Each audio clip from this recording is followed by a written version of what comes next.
Okey, korang tengok guys.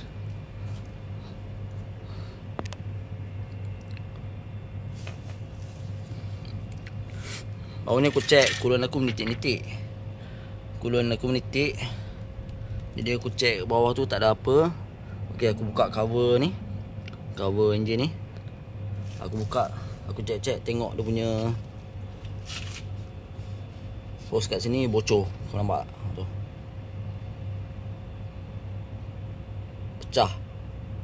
Nampak? Macam ni pun boleh pecah. Patut nak nitik habis buat air. Air coolant habis. Nampak? Dah habis. Batas atas. Okey, tak apa. Sekejap lagi kita potong ni sikit.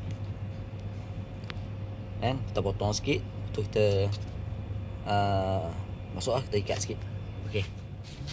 Ya, buka. Yang coolant habis bawah. Nitik.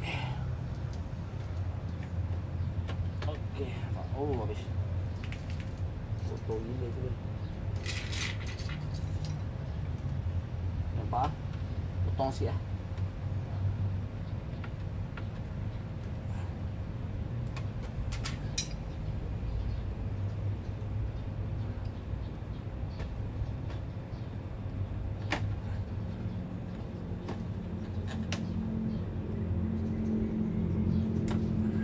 Okey, potong lah.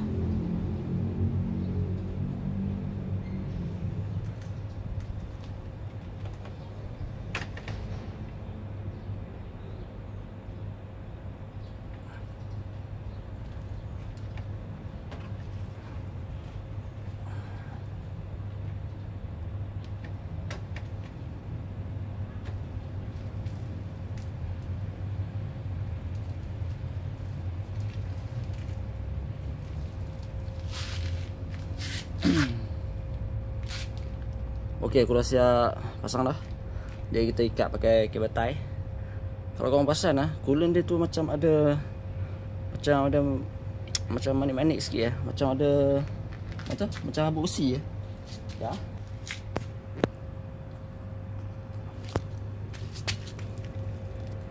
Tak tahu korang boleh nampak ke tak, ada macam habuk besi kat dalam dia. Nampak ah? Kan?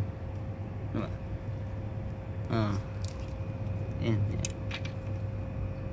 Nampak? Macam habuk besi kat sini pun.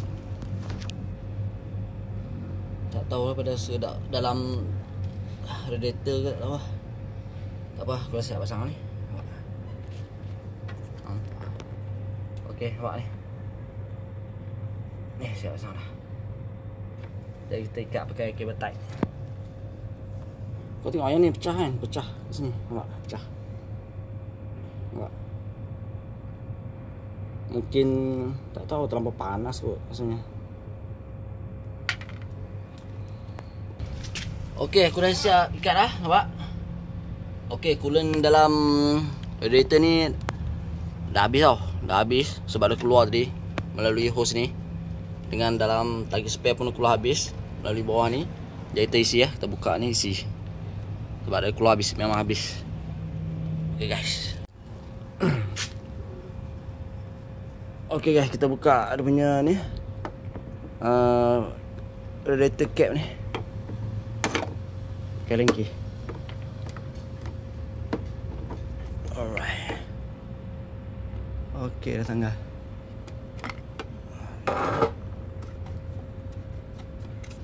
Ya, keluar kan.